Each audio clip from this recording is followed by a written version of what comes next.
Welcome to the Daughter Arise channel. My name is Yvonne and this channel is all about bringing you content to do with childhood sexual abuse. On this channel I share things to do with my experience of going through this childhood trauma. I also share news stories and add my thoughts or commentary to those stories. And from time to time, when I'm fortunate enough, I do interview other survivors and their supporters in hopes of raising awareness about this childhood abuse. So if this is the type of content you're looking for, please hit the subscribe button and the notification bell so that you can be notified of any new uploads. And if you do like the content, don't forget to give it a thumbs up. Guys, in today's video, I want to share with you a video I came across on TikTok by a man who, remembering some experiences he had as a 7-year-old boy, has kind of come to the realization that he was molested, sexually abused. Now, I'm going to give you just a little bit of a content warning here, just because of the nature of the subject. It can be quite triggering for people. So if you find it hard hearing about anything to do with childhood sexual abuse, then I would advise, not watching this video, or just coming back at a time when you feel that you can watch it. Hey guys, so this is a bit hard to talk about because of the nature of these types of videos and how they often spread. I feel a bit apprehensive talking about this situation, and as you can see by the title, that's what it is. Now the truth is, I didn't actually think this was abuse because at the time I didn't feel traumatized. Like, when it happens to a lot of women, they get essayed and they feel traumatized, and it's like they start to hate men and stuff like that. It kind of did the opposite for me. I think in the long run it unlocked like some sort of perversion in me, which just led me later on in life being promiscuous with women and having a fetish for older women. It's all mad, innit? And I didn't really consider it abuse until the recent years. And if you hear the story, it is quite messed up. And, I believe this is going to help people, enlighten people on things that happen. And hopefully it will give more people the courage to speak out about it. Because, bruh, I'm going to be honest, guys, I'm not courageous speaking about this. This is so... But anyway, so I'm about the age of 7. I'm literally 7 years old. I'm in a place and the girl is 18. She's kicking me out of a room so that she can get changed with her friend. They were going out that night. And I'm confused to why I should leave the room. And then she asked me, she's like, have you seen girls get changed before? And I said, yes. And then she says, bad boy. She kind of said it in a joking way, you're a bad boy. And then she closes the door, I get out the room. Then another situation pops up after. I'm in a room with her. I'm playing like games on a phone, like a Nokia type brick phone. And she just decides to get changed in front of me. Doesn't kick me out the room this time. Looking back, this is weird. An 18-year-old has no business undressing in front of a 7-year-old. And in our society, there's a bit of a double standard, because if a man was to do that in front of a kid, undress, and she's a girl, like, people be like, whoa, whoa. But often when it's a woman doing it in front of a boy, people don't bat an eye. But yeah, the story gets a bit weirder. So then I'm at the house again, and the 18-year-old girl has her PJs on. So her PJs were like a dress. It was like one of these, but more short sleeve. Like a long dress. And I'm like laying on the carpet with my head back to the carpet, like laying down flat. And I don't know why I did this as a kid, but I just liked laying on carpet sometimes. Anyways, as I'm doing that, she walks over me, right? So she walks over me. So I'm literally under her legs. The dress is obviously covering. I'm literally under her dress and I'm looking up. And I can see everything. I can see everything. It weren't like she was wearing boxers. She was actually wearing panties. Yeah. This happened more than once though as well, this part of the story. Then on another occasion, I was about 7 or 8 years old. Same 18-year-old, we're in another house. And then she comes out the bathroom. She's had her bath, she's had her shower or whatever. Then in the hallway, she starts grinding on my face, like shaking her bum on my face. I'm sitting there just taking it like this is a normal thing. I'm like there, so it's like that. I don't know. And at the time, I thought this stuff was normal. I didn't really see a problem with it. But now looking back and saying this story, it really does sound messed up, doesn't it? And whilst I wrote this story down, it took a big weight off my chest. I don't know if this was something I need to address or something I needed closure on. I don't know, but that's what happened. Yeah.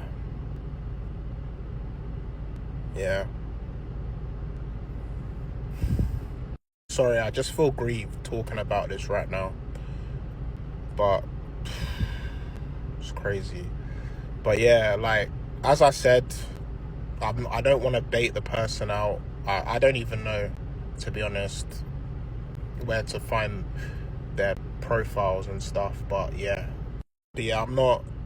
Yeah. Thanks for watching, guys.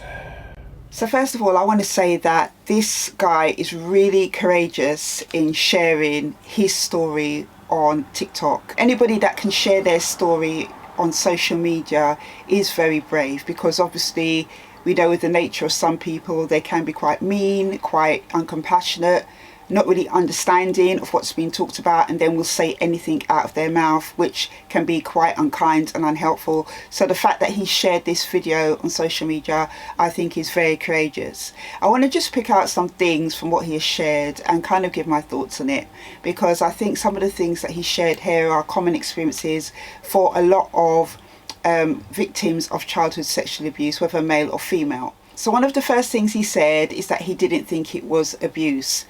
I wouldn't expect him at 7 years old to know that what he was experiencing with this 18-year-old girl, an adult, was abuse. As a 7-year-old, as any child that has gone through childhood sexual abuse, you don't know necessarily what it is that you're going through, but something doesn't feel right. That is been a common story for hundreds and thousands of survivors who were abused in their early childhood.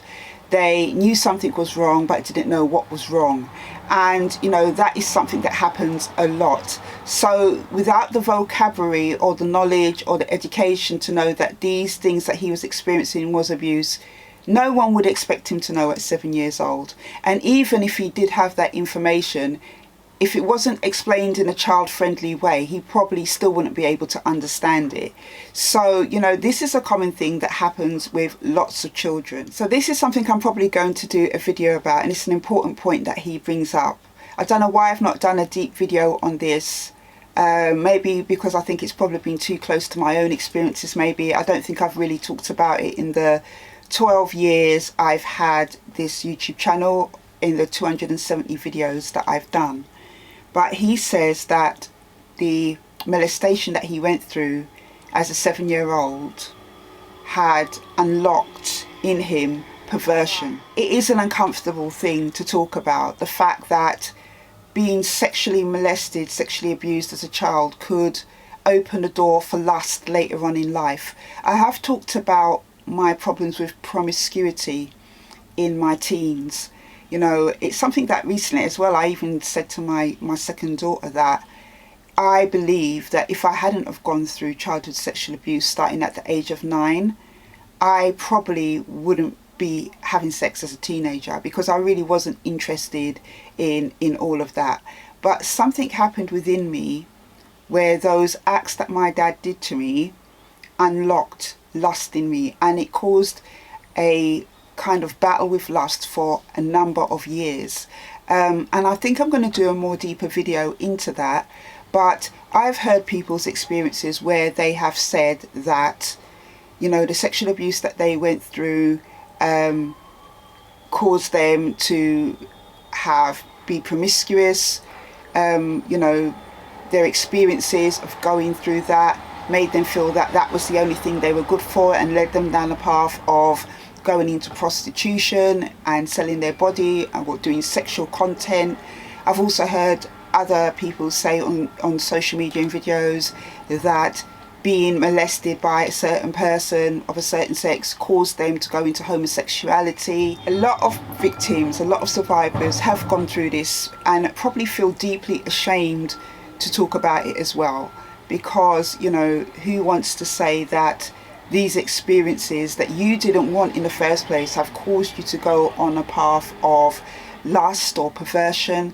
And, you know, it is something that is an ugly thing to talk about, but I think it's really important that, you know, everything to do with molestation, childhood sexual abuse is out in the open, because secrecy causes it to thrive. So I think I probably will do another video about that. But the fact that he kind of connected that experience, those experiences of being molested by this lady, as a 7-8-year-old, to his kind of fetishes that he had, that he says he has as he got older, like he was saying about older women and with certain things, caused him to go on this path. I thought it was very interesting how this perpetrator of abuse kind of escalated her behaviour. Now, I know a lot of people don't feel really comfortable with thinking about women being child sex offenders, predators and all that type of stuff, but unfortunately women do this as well. It's not just men, and there's been an increasing rise within the media of stories unfolding where female predators are being caught, whether that is in school and clubs and different places. They are being caught, you know, women who are abusing children in a sexual way. This is something that is very important to realise. But her behaviour, the lady that did this to him, escalated over time. You know, she took pure advantage of the fact that he was an innocent 7-year-old child. And yes, he was an innocent 7-year-old child. No child can be accountable for the actions of an adult. You know, the fact that she would not let him in the room when she was getting changed, or she asked him if he's ever seen a lady get changed and he said no. The next time she allowed him to stay in the room whilst she got changed. Then the next time she's undressing in front of him, and then, you know, standing over him, making him look up her skirt, shaking her behind, you know, as he explained in the video what happened to him there. She escalated her behaviours, and a lot of the time perpetrators of abuse, this type of abuse, do escalate their behaviour. It's something that happened in my own story. My dad escalated his behaviour over a very short period of time. This is the nature of what they do. They are opportunists, but they're very calculated opportunists in the sense that they know which child they want to target, and they will look for the opportunities to groom, to do the things that they need to do in order to molest or abuse a child. Good point that he brought up was about the fact that if the shoe was on the other foot and it was an 18-year-old man that was doing this to a 7-year-old girl, you know, there probably would be outrage. But when it's on the other, when it's the shoe's on the other foot, like in his example of this 18-year-old girl, what she did to him as a 8-year-old boy, you know, it probably wouldn't be treated as seriously, or there wouldn't be so much outrage. And I have mentioned this before in other videos of this thing where people seem to think that younger boys daydream about being taken advantage of by older women. This is just a disgusting lie. You know, I have seen reactions to when male survivors have said they have gone through this by an older woman. I've seen people saying comments like lucky you and that. No, it's not lucky them. They didn't ask for their space, their body to be violated like this. And I know that he has definitely got a point. There is kind of a double standards in society. There doesn't seem to be as much outrage when a woman does it, an older woman to a younger boy, than there is when an older man does it to a younger girl. You know, both of them, whichever male or female that is doing it, who is in a position of trust, who is an adult, who's doing these things to the child, both are paedophiles, both are child sex offenders. But depending on the age of the child, obviously paedophiles is more for prepubescent children, but whether they're, you know, before puberty or after puberty, paedophiles and child sex offenders who do this type of thing, you know, whether male or female, they are both wrong. So this is one of the things I think is really sad about the experience of going through childhood sexual abuse, because as he says, he's not going to name her. He didn't do it to kind of cause trouble, but the fact is she caused him trouble. And the fact that he, you know, hasn't named her, I'm not saying he should name her on social media, you know, I don't think that's probably the right way to do it, but, you know, maybe going to the police or, you know, doing something like that. I think the fact that he hasn't done that means that the possibility of her doing it to other children will go unnoticed, because obviously she's done it to him. The likelihood is that she's probably done it to others. I don't believe that those who do these things to children should be protected. I think that they should be named. There's a way obviously to name them by going through the right channels obviously, but I don't think that they should be protected.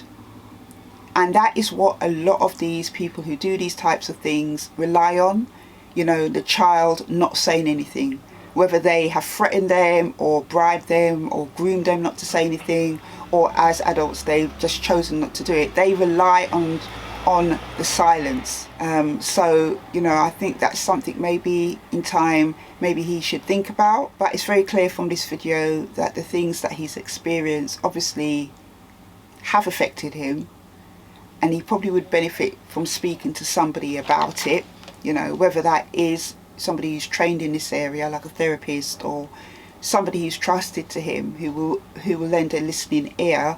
But this is the thing, you know, he's remembered this all these years later. He's nearly 30 years old. That happened at 7. It was something that was on his mind. He said he feels like a weight has been lifted off. This is what happens when you're carrying that burden of the experiences you have as a child. You know, it does weigh on you.